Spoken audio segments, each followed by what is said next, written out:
Gate के paper वाकई तगड़े आए थे। Series limit for Balmer series of hydrogen atom calculate ionization energy of hydrogen. Option E bond energy between nitrogen atom in N2 is 946 kilo joule per mole. बहुत सारे option गलत थे। Solubility product, अब बताओ यार, ये रट्टे वाला सवाल एग्जाम में देना, क्या बोलो इन लोगों को भी ना। 8.4 होता है, ठीक है, इंटू 10 के बराबर। फिर एटॉमिक नंबर, अब ये चलो अच्छा लॉजिकल सवाल है। कार्बन का 6, हाइड्रोजन का 1 है। इलेक्ट्रॉन 1.6 ग्राम ऑफ मीथेन में कितने होंगे? कॉपी देना बेटा।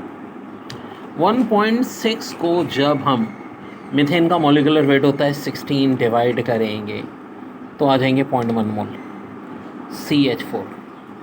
अब देखो बात हो रही है इलेक्ट्रॉन्स की, तो टोटल इलेक्ट्रॉन्स की बात यहाँ पे हो रही है। तो कार्बन में कितने इलेक्ट्रॉन होते हैं? 6। हाइड्रोजन में 1 होते हैं, 4 हैं तो 10। 6 4 ज़ा 10, तो ये पूरा 1 मोल हो गया। और 1 मोल के अंदर कितने इलेक्ट्रॉन्स होंगे? 6.02 इंटू 10 की पावर 23 एवोगाड्रो नंबर आ जाएगा ना। देखो वैसे तो 0.1 को हमें एवोगाड्रो नंबर से मल्टीप्लाई करना था, लेकिन देखो ये 6 और 4 10, अब 0.1 मल्टीप्लाई बाय एवोगाड्रो नंबर, ये आंसर आ जाएगा। फिर बोतल of cold drink contain 250 millilitre liquid in 0.1 molar CO2 behave like an ideal gas. तो आपसे पूछ रहे हैं कि volume of displaced CO2 at STP। अब ये मैंने आपको बहुत डिटेल में बताया था। 200 मिलीलीटर का मतलब ऑफ कोर्स 0.2 DM3, तो 1 DM3 होता है 22.4, 2 DM3 होता है 44.8, 0.2 है तो ये और कम हो जाना चाहिए 4.48, लेकिन बात इससे भी कम होगी क्योंकि 0.1 मोलर है। तो 4.48 को दोबारा हम 0.1 से मल्टीप्लाई कर देंगे, फाइनल आंसर ये आएगा 0.488 लीटर। और 15 का केमिस्ट्री भी बहुत हार्ड था, लेकिन मैजिकल ट्रिक से बहुत आसान हो जाता है। बच्चों ये बुक लाजमी कहीं ना कहीं से परचेज़ कर लो, बहुत काम की किताब है मेरी ये। अब बच्चों देखो यहाँ BR है। अच्छा, NTS के टेस्ट में ही मिस प्रिंटिंग थी, ठीक है, तो जाहिर है जो बुक में मैंने दिया है भाई जैसे ओरिजिनल क्वेश्चन है, फिर देखिए मैंने सही भी किया है इसको। NO2 ये था, और ये NO2H2SO4 हमें अच्छी तरह पता है कि अगर नाइट्रिक एसिड का रिएक्शन करा रहे हैं हम, ठीक है, सल्फ्यूरिक एसिड की मौजूदगी में, तो नाइट्रेशन होगी। अब ये नाइट्रेशन होगी कहाँ? देखो अगर बेंजीन होता तो कहीं भी NO2 ग्रुप चला जाता था, लेकिन पहले से 2 NO2 मौजूद हैं। अच्छा, और ये ब्रोमीन है, तो अब डिसाइड कौन करेगा भाई? ये ब्रोमीन करेगा। अब ब्रोमीन होता है ऑर्थो पैरा डीएक्टिवेटिंग, सारे हेलोजन ऑर्थो पैरा डीएक्टिवेटिंग होते हैं। तो भाई ये ऑर्थो पोजीशन तो पहले ही फिक्स है, ये बराबर वाली होती है ना ऑर्थो। पैरा होती है सामने वाली और मेटा होती है एक छोड़ के, तो बच्चों ये कहाँ भेजेगा? पैरा पे भेजेगा, यानी बिल्कुल अपने सामने। तो अब जो फाइनल स्ट्रक्चर आएगा, 2 NO2 तो BR के साथ साथ लगे होंगे, एक बिल्कुल सामने। तो ऑप्शंस में से देखो ना, ये 2 BR तो आएंगे ही नहीं, ठीक है, 2 बराबर में, लेकिन एक होगा सामने, तो वो ये इस स्ट्रक्चर में होगा, ठीक है, इस स्ट्रक्चर में। Tension of liquid is cause by lack of horizontal intermolecular force in नाजी, greater rate of evaporation at surface than from the interior. नाजी ऐसा भी कुछ नहीं है। फिर एक ऑप्शन दे रहे हैं जनाब, हाँ, greater fluidity, yes this is the reason. फिर कह रहे हैं कि how many electron can have the values N = 2, L = 1, S = 2। देखो जब S इन्वॉल्व हो जाए ना, चाहे वो +½ हो -½ हो, हमेशा इलेक्ट्रॉन एक ही होगा, ये ट्रिक ध्यान में रखना। फिर कह रहे हैं uncertainty position of an electron is 0, the uncertainty in its momentum infinity. Heisenberg uncertainty principle की स्टेटमेंट है ये। फिर कह रहे हैं which of the following compound carbon uses sp2 hybridize. तो अल्कीन के अंदर होता है, और बेटा ये देखो हमारे पास C2H4 है, इसके अंदर होगा। और बाकी चीज़ें ये मैं अभी आपको बाद में कराऊंगा, क्योंकि ये सब ज़रा कॉन्सेप्चुअल है। लेकिन 2015 के जो MD गेट में ये सवाल दिया था, इन 3 में से पूछ रहे हैं कौन सा एरोमेटिक है। तो एरोमेटिक होने के लिए जी साइक्लिक, प्लेनर, कॉन्जुगेट, प्लेनर यानी sp2 हाइब्रिडाइज। देखिए डबल बॉन्ड इन सारे कार्बन पे ही है, ठीक है। तो ये साइक्लिक भी है, प्लेनर भी है, कॉन्जुगेशन भी होगी। अब हम गिनते हैं तादाद, 2 और 2 4 और 2 6 8। 8 4 8 12 या 16 हो तो ये एंटी एरोमेटिक होता है, तो एरोमेटिक तो नहीं हुआ भाई। यहाँ पहले तो देखें क्या ये साइक्लिक है जी, यहाँ प्लेनर, ये sp2, ये भी sp2, ये भी sp2 sp2 sp2 sp2, planar भी है, ज़ाहिर है फिर कॉन्जुगेट भी होगा। मगर इलेक्ट्रॉन गिनो तो 8 आ रहे हैं। जब भी 4 और 8 होते हैं एंटी एरोमेटिक, ये भी एरोमेटिक नहीं है। हाँ इसको देखते हैं, ये देखें 2 और 2 4 और 2 6 और 2 8, लेकिन यार नाइट्रोजन का लोन पेयर भी है, 8 और 2 10। जब भी तादाद 2 6 10 14 18 होगी तो फिर क्या होता है भाई, एरोमेटिक। तो ये क्या हो जाएगा, aromatic. Aromatic, anti aromatic, non aromatic, मैंने बहुत सारे ट्रिक्स बताई थी। पहली बात तो एरोमेटिक, एंटी एरोमेटिक और नॉन एरोमेटिक से पहले, सबसे पहले देखो नॉन एरोमेटिक, जहाँ sp3 हाइब्रिडाइजेशन हो जाएगा नॉन एरोमेटिक, और sp3 हाइब्रिडाइजेशन वहाँ होती है जहाँ कार्बन की चारों वैलेंसी पूरी हो रही हो, पहली बात। दूसरी बात, साइक्लिक होना चाहिए एरोमेटिक को, साइक्लिक है। प्लेनर यानी वही बात sp2 हाइब्रिडाइजेशन, और कॉन्जुगेशन सिस्टम होना चाहिए। तो ज़रा इन स्ट्रक्चर्स में से देखो तो तकरीबन ये सारे इस बात को पूरे उतर रहे हैं। लेकिन बच्चों एक और कॉन्सेप्ट भी है, sp2 यानी प्लेनर होना, कॉन्जुगेटेड सिस्टम होना, और साइक्लिक होने से दो बातें हो सकती हैं, एरोमेटिक और एंटी एरोमेटिक। अब एरोमेटिक एंटी एरोमेटिक का कैसे पता चलेगा, देखो 2 और 2 4 और 2 6 और 2 8, कितने इलेक्ट्रॉन हैं, 8। यहाँ भी 2 4 6 8, अगर 8 यानी 4 के टेबल में हो तो ये एरोमेटिक नहीं एंटी एरोमेटिक होता है। तो 1 और 3 तो हो ही नहीं सकते। अब ज़रा इसको देखो, 2 और 2 4 और 2 6 और 2 8। आप बोलोगे सर ये भी 8 इलेक्ट्रॉन है, नहीं, नाइट्रोजन का एक लोन पेयर भी है। तो 8 और 2 10, यानी हकल रूल फॉलो हो रहा है, 4n+2। तो भाई यानी 10 इलेक्ट्रॉन, या ये भी कह सकते हो 5 जो हैं जोड़े इलेक्ट्रॉन के। अब देखो वो ऐसे 5 बॉन्ड, बॉन्ड या लोन मेयर मिला के अगर 5 हो जाए तब भी एरोमेटिक होता है। जो देखो 1 2 3 4 और ये 5। तो मेरे भाई एरोमेटिक इसके अंदर सिर्फ एक ही था, और वो कौन सा था, बी वाला, यानी ओनली 2। वेरी वेरी इंपॉर्टेंट बच्चों, वेरी वेरी इंपॉर्टेंट। भाई सारे सवाल तगड़े आए थे। What are the major product of the reaction show below. अच्छा अब यार ये है क्या, बेंजीन है, और ये 3 कोने वाला है इथाइल। याद करो बहुत प्रैक्टिस कराई थी हमने क्लास में बच्चों, प्रोपाइल।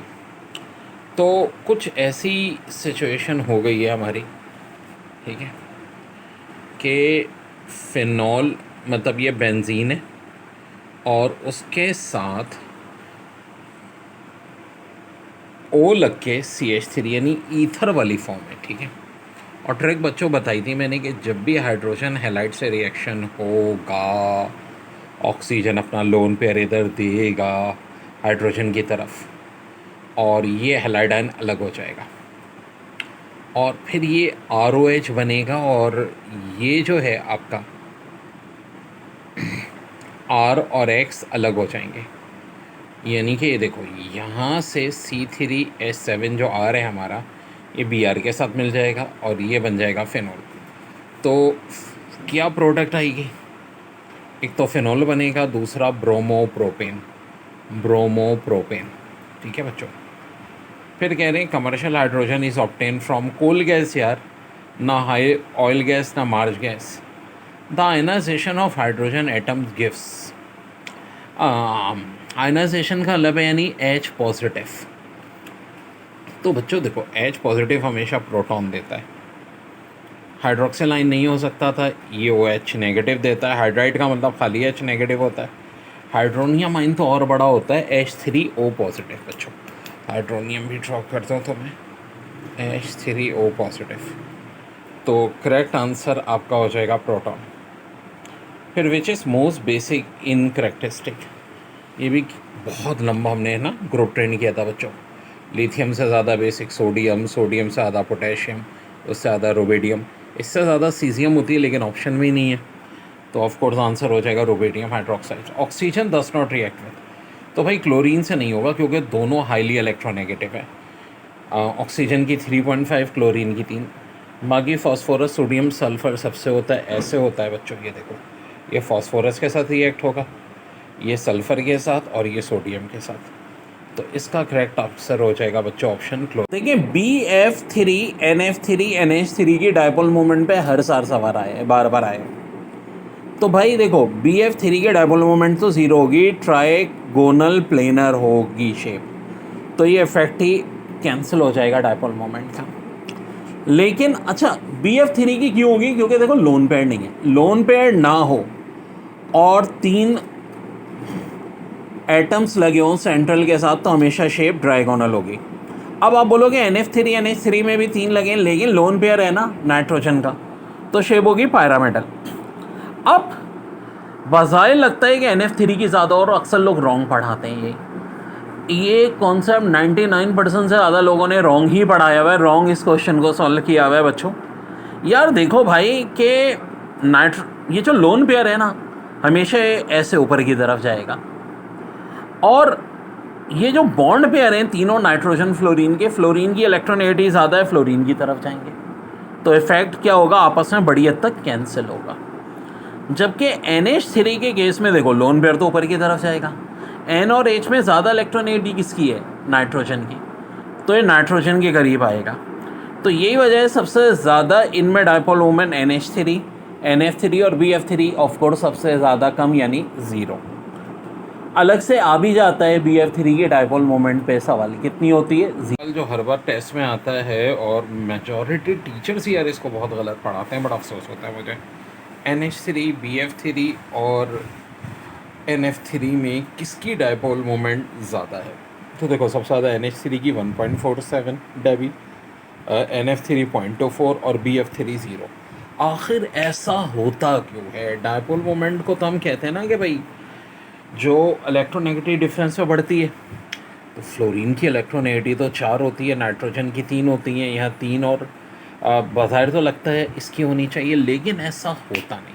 आखिर इसका रीज़न क्या है? देखो बच्चों, NH3 और NF3 दोनों की जो शेप होती है वो होती है पायरामेटल, ठीक है। अब होता क्या है इस वजह से, हाँ ये बड़ी इम्पोर्टेंट बात है कि इसका जो लोन पेयर है, ठीक है, और तीनों बॉन्ड पेयर है, इनकी क्या होती है? Direction same. किसके केस में? NH3 के केस में। ये लोन पेयर भी इधर ही जा रहा है और ये तीनों बॉन्ड पेयर भी कहाँ जा रहे हैं? ज़ाहिर है नाइट्रोजन की इलेक्ट्रोनेगेटिव ज़्यादा अपनी तरफ खींचेगा, ठीक है, ये रीज़न है। अब फ्लोरीन के NF3 के केस में उल्टा हो जाता है, ये इस तरफ को, देखिए ना, इलेक्ट्रॉन का पेयर कहाँ जाएगा? फ्लोरीन की तरफ जाएगा, क्योंकि डायपो इलेक्ट्रोनेगेटिविटी ज़्यादा है। अच्छा, जबकि लोन पेयर मौजूद है, लोन पेयर की डायरेक्शन इस तरफ है, तो ये इफेक्ट कैंसिल होता है। और यही वजह है, बड़ा अहम साइंटिफिक रीज़न, कि NH3 की ज़्यादा होती है NF3 से। अब BF3 का केस क्या है? ये 0 क्यों हो गई भाई? पहली बात तो ये कि इसकी शेप भी ट्राइगोनल प्लेनर है, ठीक है, ऐसे करके ट्राइगोनल प्लेनर, ठीक है। और होता क्या है कि सारे के सारे जो इफ़ेक्ट्स हैं डायपोल मोमेंट के कोने पे तीनों नेगेटिव ही होते हैं, जो इसको कैंसिल कर देते हैं, और ये बिल्कुल ज़ीरो होती है। किसकी डायपोल मोमेंट ज़ीरो होती है? PF3 की। तो अगर कभी पूछ रहे हैं PF3 की डायपोल मोमेंट तो ज़ीरो, तो सबसे ज़्यादा NH3, फिर NF3, BF3। आवे क्वेश्चन बच्चों, आवे question. Physical properties of ethyne are, it is colourless gas with sweet smell, बिल्कुल होती है।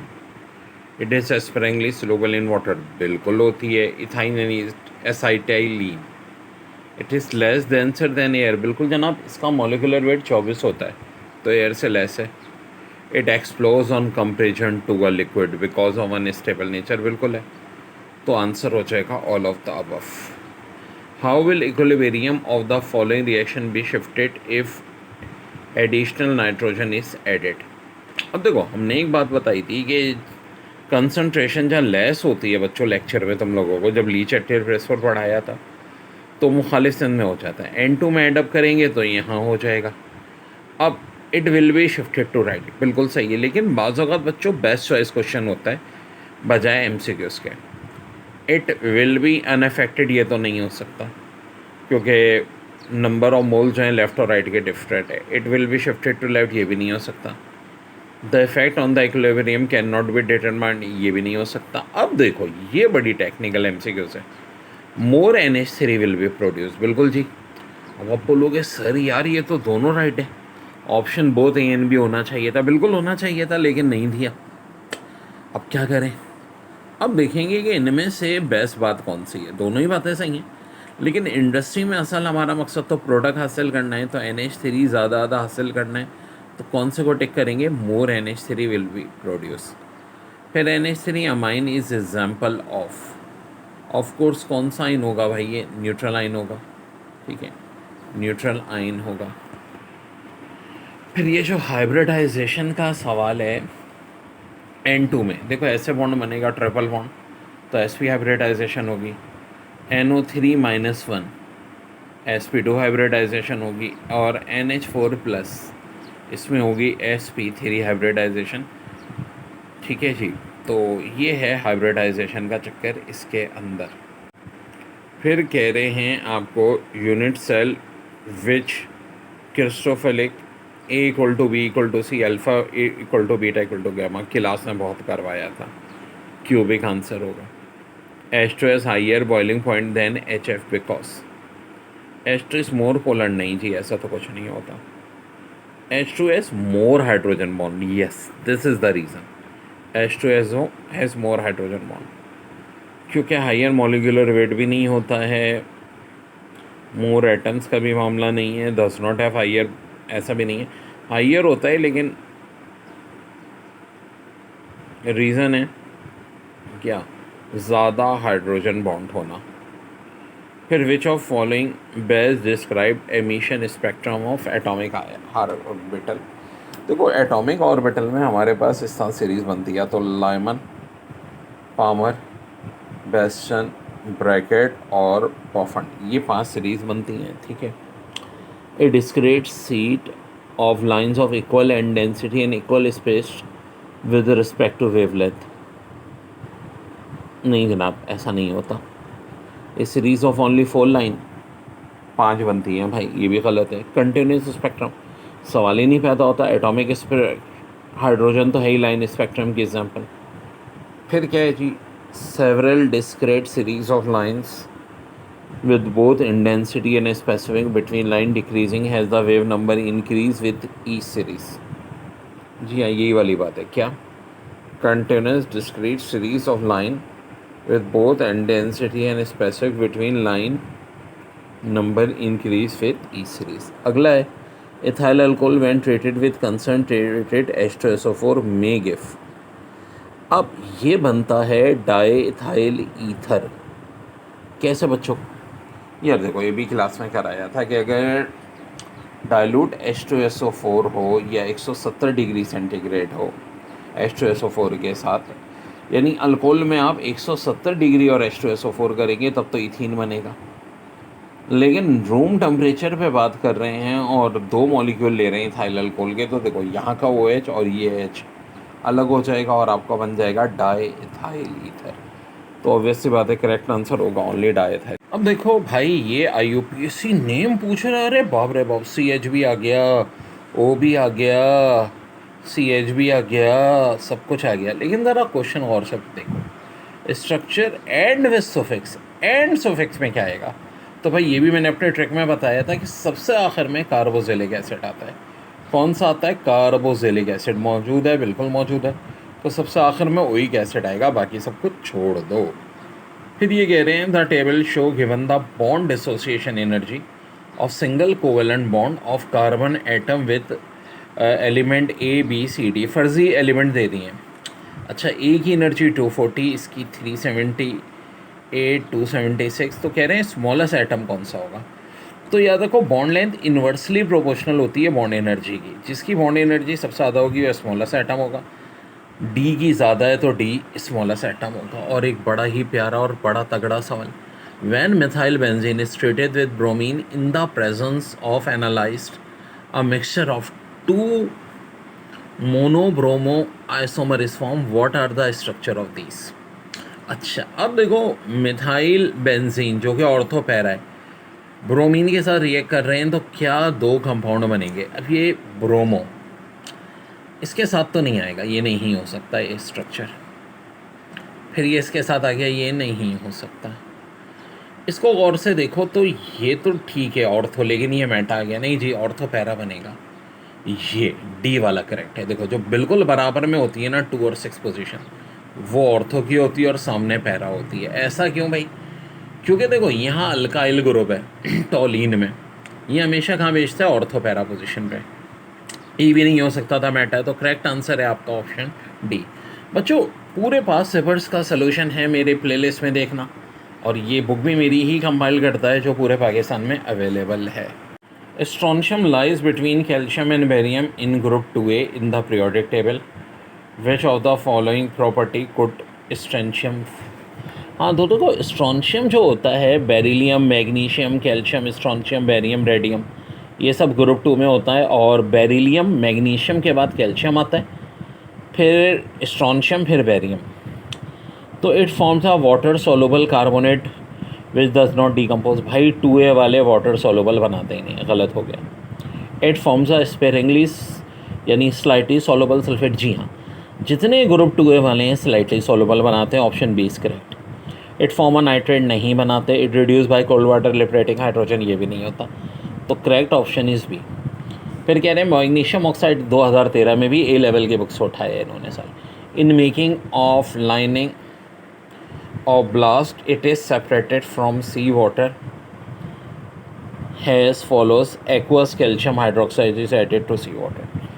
भाई इसको मैंने क्लास में भी बताया था कि अब ये मैग्नीशियम हाइड्रोक्साइड फिल्ड ऑफ, ये लंबी चौड़ी स्टेटमेंट है। ये देखो, which of following comparison between calcium and magnesium explain why magnesium hydroxide form. ये क्यों फॉर्म होता है? Magnesium is less electropositive than calcium. तो मेरे भाई बात है, ये तो नहीं है, ज़्यादा इलेक्ट्रोपॉजिटिव होता है क्योंकि साइज़ छोटा है। Magnesium is lower than calcium in reactivity series, ऐसा भी नहीं है।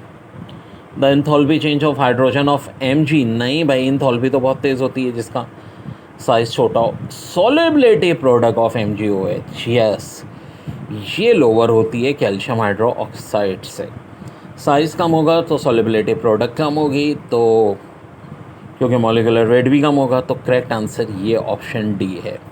ठीक है जी, option D. The solubility product for MgOH is lower than that for CaOH. In earlier time, when substance was believed to have its own quality, there was no difficulty in believing that such substance were endowed with life, other not. Wood was wood and water was water. And though transformation did occur, as in the disappearance of wood in the fire, they were not surprising in a world where the most miraculous changes were taking place under every one every day. There was nothing but did not suffer a sea change into something rich and strange. A seed put into the ground became in a short time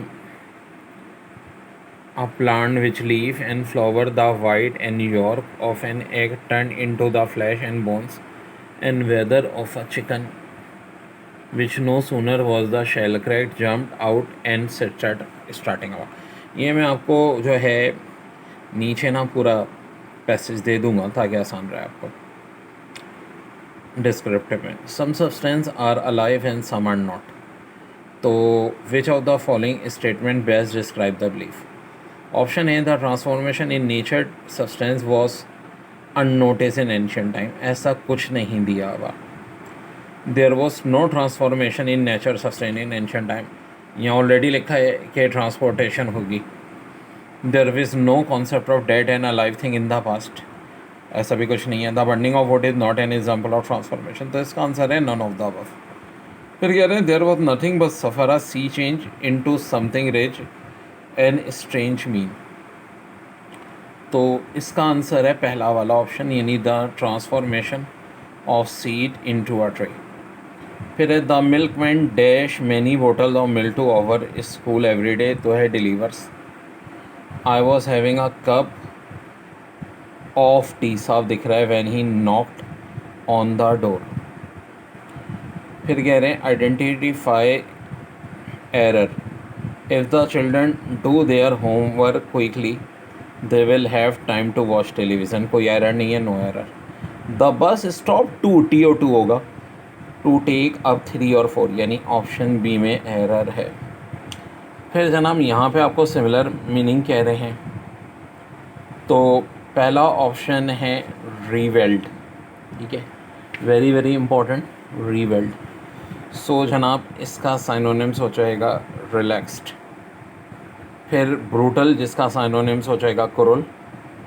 फिर antonyms आपसे पूछ रहे हैं, convict का एक्वेट हो जाएगा antonym, और amused का हो जाएगा annoyed. In earlier time when substance was believed to have its own quality there was no difficulty in believing that such substances were endowed with life, other not. Wood was wood and water was water. And though transformation did occur, as in the disappearance of wood in the fire, they were not surprising in a world where the most miraculous changes were taking place under every day. There was nothing but did not suffer a sea change into something rich and strange. A seed put into the ground became in a short time a plant which leaf and flower, the white and yolk of an egg turned into the flesh and bones and feather of a chicken, which no sooner was the shell cracked, jumped out and starting out. ये मैं आपको जो है नीचे ना पूरा passage दे दूंगा ताकि आसान रहे आपको डिस्क्रिप्टिव में। Some substance are alive and some are not, तो which of the following statement best describe the belief. Option A, the transformation in nature substance was unnoticed in ancient time, ऐसा कुछ नहीं दिया हुआ। There was no transformation in nature substance in ancient time, यहाँ already लिखा है कि transportation होगी। There is no concept of dead and alive thing in the past, ऐसा भी कुछ नहीं है। The burning of would is not an example of transformation, तो इसका आंसर है नन ऑफ द अबव। फिर कह रहे हैं there was nothing but suffer a sea change into something rich and strange mean, तो इसका आंसर है पहला वाला ऑप्शन, यानी the transformation of seed into a tree. फिर है the milkman dash many bottle of milk to our school every day तो है delivers. I was having a cup of tea, साफ दिख रहा है, when he knocked on the door. फिर कह रहे हैं identify error, if the children do their homework quickly they will have time to watch television. कोई एरर नहीं है, no error. The bus stop to, T O to होगा, to take up 3 और 4, यानी ऑप्शन बी में error है। फिर जनाब यहाँ पे आपको सिमिलर मीनिंग कह रहे हैं, तो पहला ऑप्शन है रीवेल्ड, ठीक है, वेरी वेरी इंपॉर्टेंट, रीवेल्ड। सो जनाब इसका साइनोनिम्स हो जाएगा रिलैक्स्ड। फिर ब्रूटल, जिसका साइनोनिम्स हो जाएगा क्रूर। फिर एंटोनिम्स आपसे पूछ रहे हैं, कॉन्वेक्ट का एक्वेट हो जाएगा एंटोनिम, और एम्यूज्ड का हो जाएगा एनॉयड। बड़ा अच्छा क्वेश्चन है। 20 centimetre wire carrying a current of 10 ampere is placed in a uniform magnetic field of 0.3 Tesla. If the wire making an angle of 40 degree with the direction of magnetic field, find the approximate magnitude of the force acting on the wire. Sin 40 equal to 0.642। बेटा 2015 MD gate में आया हुआ बड़ा ही important सवाल। तो मेरे भाई Fleming left hand rule के तहत F बराबर किसके होता है, भिल के। B.3 टेस्ला दिया हुआ है हमें, ठीक है भाई, और करंट 10 एम्पेयर ये लिख दिया।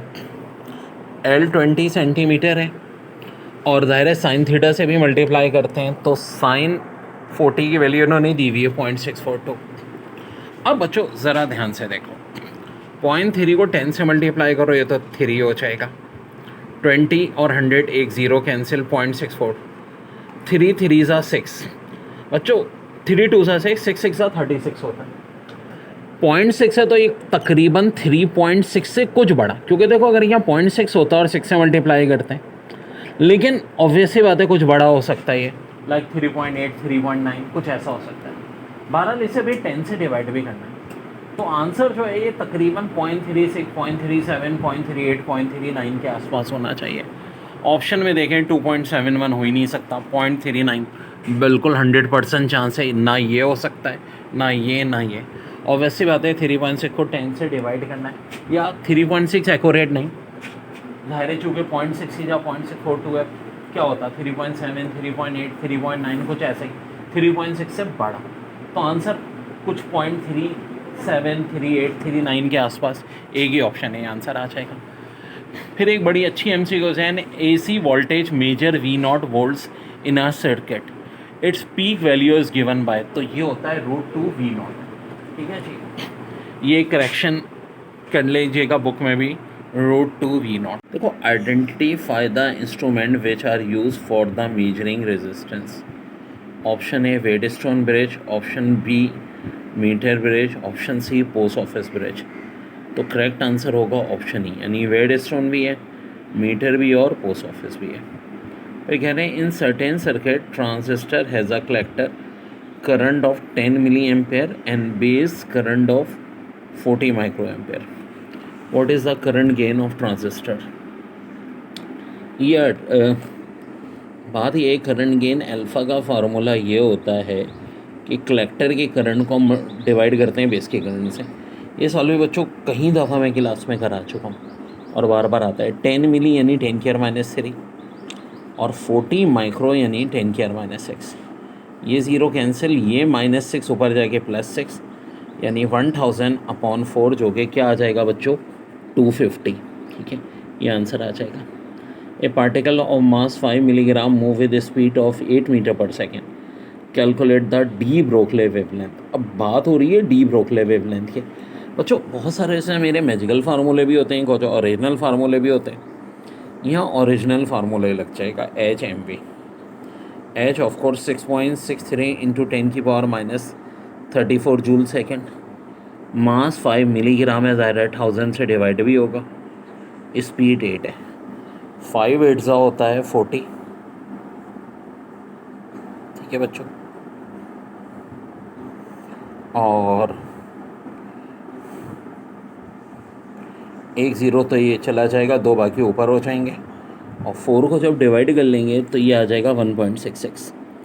अब इसमें जो बाकी कन्वर्जन है ना, उनकी टेंशन आप इसलिए नहीं लो कि सिर्फ एक ही ऑप्शन है जिसमें क्या मौजूद है 1.66, ठीक है। तो आपने डायरेक्ट इसको टिक कर देना है 1.66 को, सीधी सादी बात है। 8 5 40 यानी 4, 6 को डिवाइड करो तो आंसर ही आता है।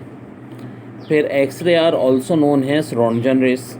विल्हेल्म रोंटगन फिजिक्स का सबसे पहला नोबेल प्राइज़ भी इसी को मिला था बच्चों, विल्हेल्म रोंटगन। 2015 का ये भी बड़ा अच्छा सवाल है, when we measure the nuclear masses and compare them with the masses of the constituent ashes of nucleus in free state, the mass of the nucleus is always less than the mass of constituent nucleus. This is called mass defect की definition. Dash are very high energetic electromagnetic radiation of extremely short wavelength emitted from the nuclei of radioactive atoms originating from the high energy transition of the nucleus in the nuclei. तो इसका correct है option है gamma race. ये सारी डेफिनेशनें हैं बच्चों, ठीक है। फिर kelvin is the unit of thermodynamics temperature which is dash of the thermodynamic temperature. तो करेक्ट आंसर है 273.16 of the triple point of water. अब ये बड़ा धांसू न्यूमेरिकल है, 10 न्यूटन है और 20 न्यूटन है फोर्स, ठीक है। एंगल 30 और 60 डिग्री बना रही है, तो आपसे रिजल्टेंट फोर्स पूछ रहे हैं। वेल देखो यार, फार्मूला इसका होता है F1 square plus F2 square plus 2F1 F2 cos theta. F1 F2 की जगह हम 10 का स्क्वायर और 20 का स्क्वायर पुट करेंगे, 2 इंटू 10 इंटू 20, और 30 और 60 का डिफरेंस यानी cos 30, ठीक है। और इसका जो करेक्ट आंसर है बच्चों वो ये वाला ऑप्शन है 29 न्यूटन। और ये मेरी जो एक्सप्लेनेशन वाली वीडियो है वेक्टर की उसमें भी मौजूद है, ये हमने उसमें भी कराया था सेम क्वेश्चन, ठीक है। देखो जो क्वेश्चन मैं कराता हूँ क्लास में सारे ऑलमोस्ट वही। देखिए, what will be the gravitational force of attraction between two balls each weight 5 kg when placed at a distance of 0.33 meter, g equal to 6.67 into 10 की पावर -11 न्यूटन मीटर स्क्वायर पर kg square. देखो बेटा, बहुत ही प्यारा सवाल है ये formula है। M1 M2 दोनों 5 kg, रेडियस 0.33 मीटर है यानी 1/3 है। तो जो g की वैल्यू है 6.67 इंटू 10 की पावर -11 हो गई, और इसको हम 6.67 को 20/3 भी लिख सकते हैं। ये 5 ये हो गई 10 की पावर -11, 1/3 का स्क्वायर। वेल इसका मतलब है जो सबसे नीचे ऊपर आ जाएगा 2 3 आ जाएंगे, एक 3 तो इस वाले 3 से काट दो, बाकी ये 3 बच गया। अब देखो 20 इंटू 25 इंटू 3, 20 इंटू 25 कितना हो गया 500। अब ये जो -11 है ना, 2 0 -4 को खा जाएंगे, -9 रह जाएगी, 5 3 से कितना हो जाएगा 15, 1.5 इंटू 10 की पावर -8, और बिल्कुल एक्यूरेट आंसर क्या है 1.53 इंटू 10 की पावर -8। तो ये क्या हो गया बच्चों हमारा आंसर। 2015 का बड़ा प्यारा question, consider the following example of motion, the daily motion of the earth about it axis. तो भाई ये तो स्पिन मोशन हो गया। फिर the motion of the planets around the sun, orbital motion हो गया। Sugar cane crushing machine in run by a camel that moves in circular path around the machine, ये भी ऑर्बिटल मोशन हो गया। Rotation of fly wheel about it axis, ये spin motion हो गया। तो कह रहे हैं which of following is correct.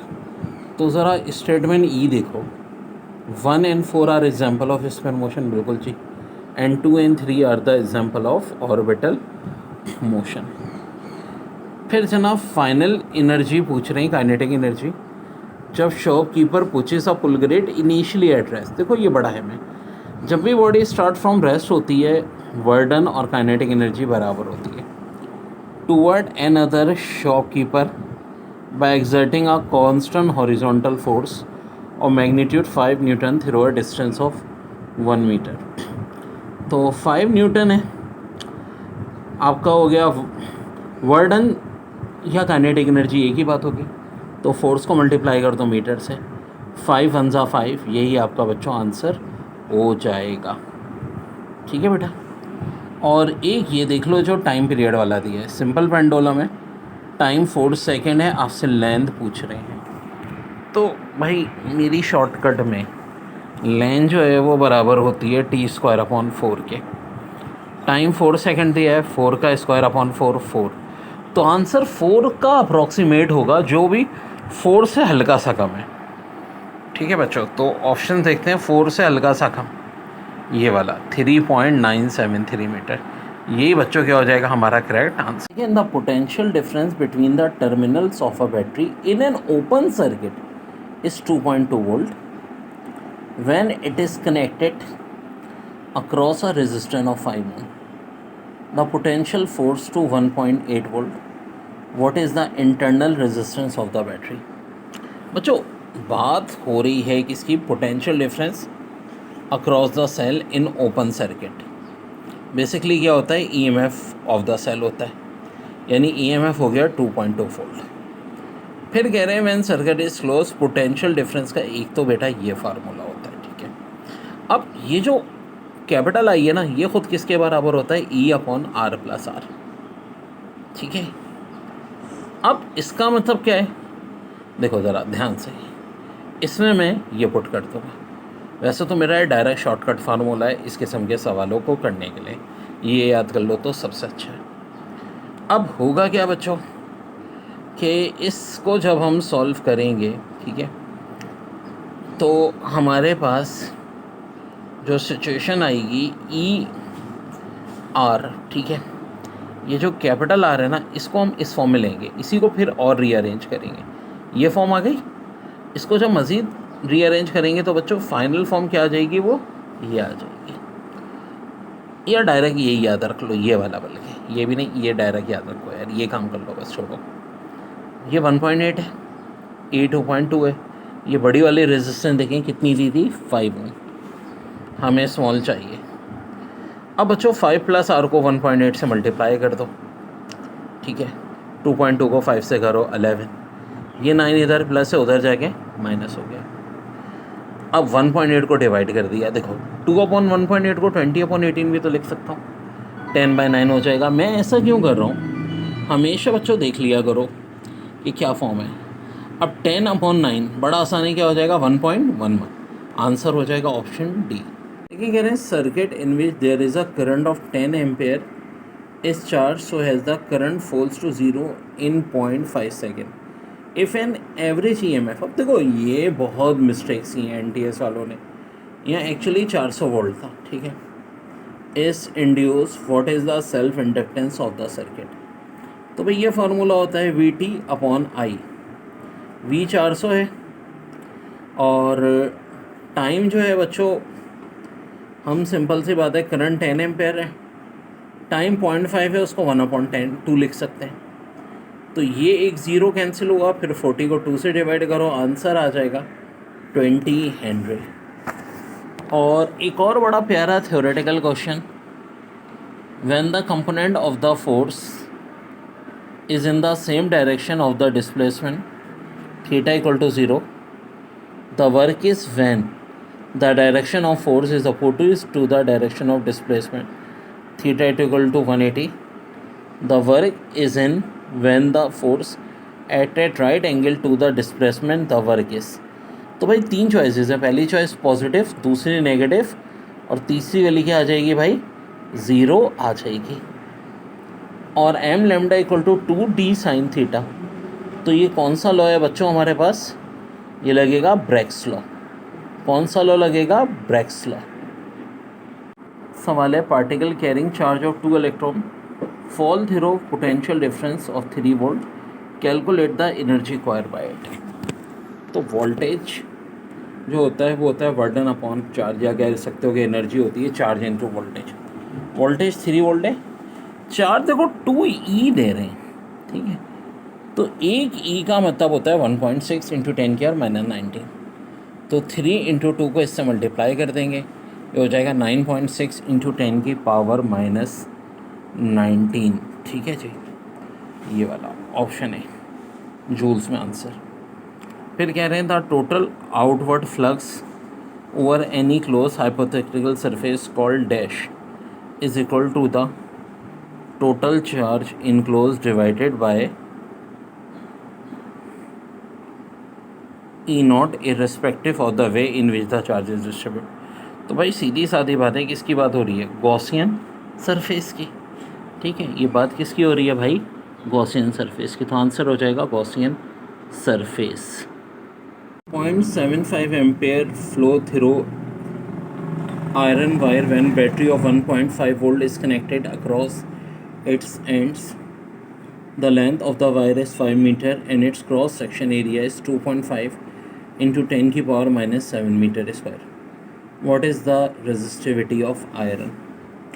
तो भाई देखो पहले तो R निकाल लो V/I से, V 1.5 है, 0.75 है, 2 आ गया, लेंथ भी दी हुई है, एरिया भी दिया हुआ है, ये होता है रेजिस्टिविटी का फार्मूला। R2 अभी हमने खुद निकाला, एरिया 2.5 × 10⁻⁷ दिया है, लेंथ 5 है, ये भी 5 आ जाएगा, कट के 10⁻⁷ आंसर आएगा, यानी कि ये ऑप्शन। फिर यहाँ एक सर्किट दिया है 6 माइक्रोफैराड और 12 माइक्रोफैराड 180 वोल्ट है। कह रहे हैं कैलकुलेट करें डिफरेंस अक्रॉस ईच कैपेसिटर। अब देखो ये जो ऑप्शन दिए ना बच्चों, ज़ाहिर है सम 180 आना चाहिए, सिर्फ 120 और 60 वाले का सम 180 है, बाकी देखो कहीं भी सम 180 नहीं है, तो आंसर ऑप्शन बी हो जाएगा। फिर कह रहे हैं 20 centimetre wire carrying a current of 10 ampere is placed in a uniform magnetic field of 0.3 Tesla if the wire makes an angle of 40 degree with the direction of magnetic field find the magnitude of force. ये सब class में करवाए हैं बच्चों हमने। तो F equal to fill होता है L 20 सेंटीमीटर, I 10, ये 0.3, तो B भी पुट कर दिया, I की जगह 10, लेन 20/100, और ये साइन 40 की वैल्यू इन्होंने 0.642 दी हुई है। अब देखो सेंटीमीटर को मीटर में कन्वर्ट किया, ये दो जीरो कैंसिल, 0.3 को 2 से करो 0.6 और यहाँ 0.642, तो 6 6 36, और उससे थोड़ा ज़्यादा आंसर यानी 0.392 आ जाएगा। और बच्चों एक ही ऑप्शन है जो इसके करीब तरीन है, जी हाँ, option B is your correct answer.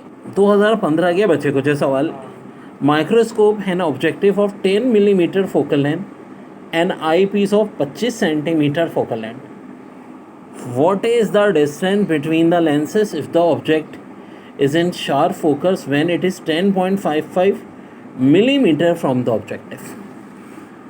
यार देखो भाई 10.5 मिलीमीटर है, एफ ही 25 है। सबसे पहले तो हमें क्यू चाहिए 1/p, ठीक है, ये बल्कि p है बेटा, p नॉट, ठीक है। अब ये 10.5 हो गया, 1/q और 1/10, इसकी वजह से पहले हम क्यू निकाल लेंगे, जो हो के आ जाएगा 210। अब एफ ही 25 दी हुई है, ठीक है जनाब, यहाँ 25 लिखते हैं, और 250 अभी हमने क्यू ई खुद से निकाला है भाई। अब हमें पी चाहिए, पुट करेंगे आ जाएगा 22.7। तो डिस्टेंस बिटवीन द लेंसेज होता क्या है, P1 + Q1 इक्वल टू, तो ये करेक्ट आंसर आएगा 232.7। तो मेरे भाई ये इन्होंने टेक्स्ट बुक से ही उठा करके दिया था ये वाला। अब आ जाओ बड़ा ही दबंग क्वेश्चन बच्चों, ये अक्सर लोगों ने गलत किया है। An apple is thrown with a speed of 30 metre per second in a direction of 30 degree above the horizontal, find out इस हॉरिजॉन्टल रेंज। बेटा यहाँ रेंज का formula v² sin two theta upon g, v 30 हो गया, theta भी 30 हो गया, sign 30, 32 सा 60, साइन 60 होता है बेटा √3/2। अब देखो स्क्वायर का मतलब है 2 बार लिख देंगे, 9.8 ये रहा, 30 कटेगा 2 से, यहाँ 15 बचा, यहाँ √3 होता है 1.73, 1.73 into 15 into 80 divide by 9.8, approximate answer आएगा 80 मीटर, ठीक है जी। कौन सा ऑप्शन है बच्चों, ये D is the correct. Gas is enclosed in a container fitted with a piston of cross section area 0.1 metre square, the pressure of the gas is maintain at 8000 newton per metre square, when heat is slowly transferred the piston is push to through a distance of 4 centimeter. If 42 joules heat is transferred to the system during the expansion, what is the change in internal energy of the system? तो बेटा बहुत ही प्यारा सवाल है। आप simple सी बात है यार, एरिया दिया है 0.1, प्रेशर 8000, हाइट 4 सेंटीमीटर, तो भाई वॉल्यूम कैसे निकलता है, आप सीधा साधा होता है एरिया को मल्टीप्लाई करो हाइट से, हाइट सेंटीमीटर में 4/100 हो जाएगी, और अब इस पूरी चीज़ को मल्टीप्लाई करो प्रेशर से, तो वर्क डन आ जाएगा। ये है प्रेशर, 2 0 कट गए, 80 को 0.1 से मल्टीप्लाई किया, 8 4 ज़ा 32 जूल्स वर्क डन आ गया। इंटरनल एनर्जी कैसे निकलती है, अमाउंट ऑफ हीट सप्लाई में से वर्क डन माइनस करो, 42 में से 32 माइनस कर दो भाई, फाइनल आंसर आ जाएगा 10 जूल्स।